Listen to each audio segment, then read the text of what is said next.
In this video, we're going to be taking a look at the all-new player market in NBA 2K24. My team, as you guys most likely know, they got rid of the auction house, which has been one of the, I don't think this is a crazy statement, probably the biggest thing or one of the biggest things in the My Team mode was actually the auction house. So kind of a crazy change that could be for the better, it could be for better, it could be for worse. And I just want to show you guys the player market, what it looks like, kind of how to navigate it. It does look a little bit confusing at first, and just give my thoughts and opinions if it's a good thing, if it's a bad thing, what I could see happening in the future. And I want you guys to let me know your thoughts and opinions after watching the video, or if you've been on the game and seen the player market, what do you guys think about it? So the first thing I want to mention is there's going to be something called the deal of the day. And first off, I probably should explain how it works. So it's not going to be an auction house. You're not going to be selling between player and player. You don't just go on the auction house like you used to, list up your Ruby Iguodala for 20,000 MT and then people can buy it. It's just going to be you and my team directly. Kind of like, I don't think it's really a sports game. I was going to say kind of like MLB, but I don't think it's like that. It could be, but I don't think it is. So the way it's going to work is basically my team controls the auction house, which could be for better or definitely could be for worse if they have complete control of the prices. Because if we scroll down, we can see these are going to be the prices for the cards currently on the auction house. There's not too many cards up, but these are the prices. So we can see there's a set price. Now we don't know for sure, is this going to go down over time? Is this going to go up over time? How are they going to set these prices? Because in 6 months there shouldn't be a sapphire going for 16k, or in 6 months there shouldn't be a ruby selling for 70,000 MT. So are they going to do it by week basis? Are they going to do it every couple of days? I would assume maybe every couple of weeks they'll update the set prices. Now I think the way it should work is actually like a supply and demand thing. So if they're getting a lot of sell orders, like people selling them, for example, right, a lot of people selling Al Horford, then the price should maybe go down.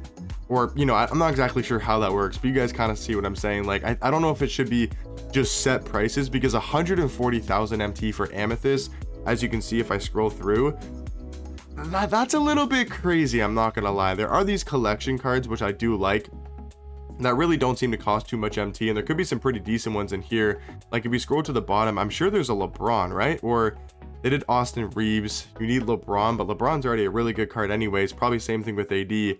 Like Austin Reeves could be pretty good depending on his jump shot, and there could be some actually, like, Miles Turner is always really good at the start of the year, and this set's not going to cost you a crazy amount of MT to get a really good Ruby center card. So I do like that with the collections kind of in the player market, and these cards seem to be decent value. Like you got LeBron here for 11,000 MT. You can only play power forward, but I think it'll be perfectly fine at the 4 for now, and for only 11k seems to be pretty glitchy. If we go down to the Spurs, people are saying Victor Wembanyama was really cheap, and that's because he's only a gold card, but apparently he's super glitchy, and for only 5,000 MT he could be a really good pickup. I'll probably make a separate video tomorrow going over like just the best cards to be buying in the game that have really good value, that type of stuff. But yeah, so that's like the bottom part of the auction house.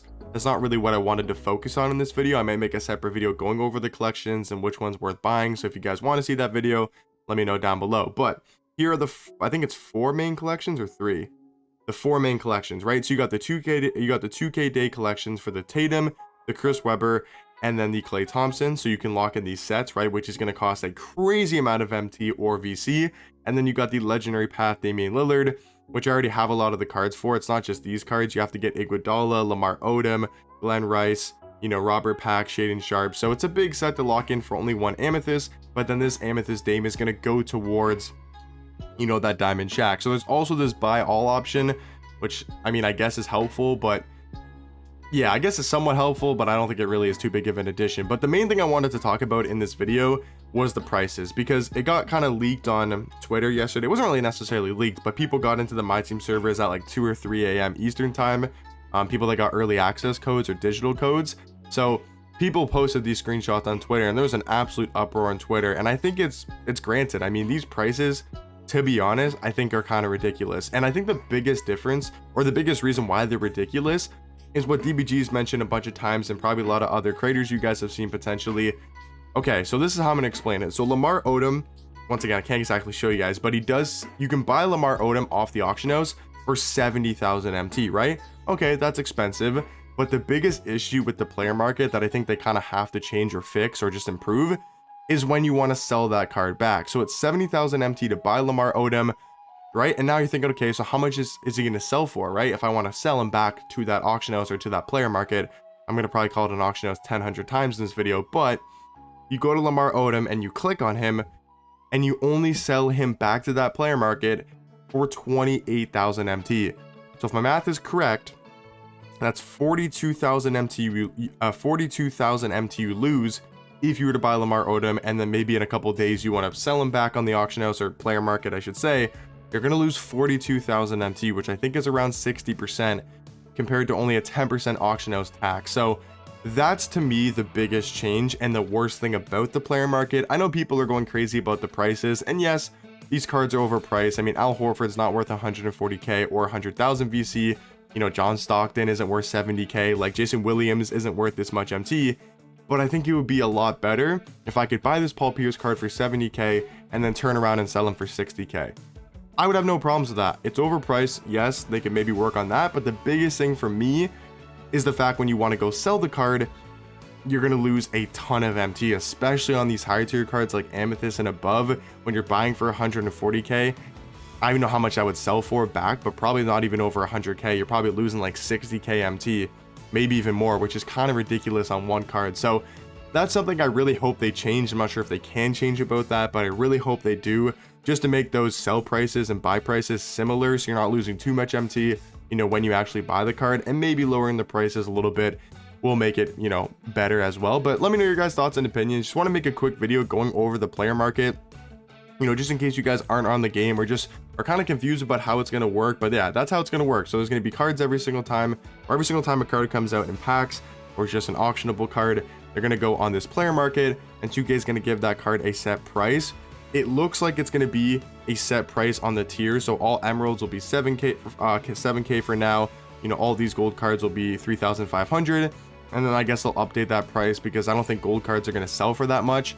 You know, in January, they might only be 1,000 in set price, and the emeralds might only be 3k set price, and the sapphires might only be 5k, 7k, something like that, right? For the set prices. I mean, there won't be sapphires in January, I don't think. But what I'm saying is, I don't think there'll be an amethyst Andrew Bogut or another amethyst card in January going for 140k, because that is just crazy. They'll probably be 20k or 30k, something along those lines. But we'll have to see down the road.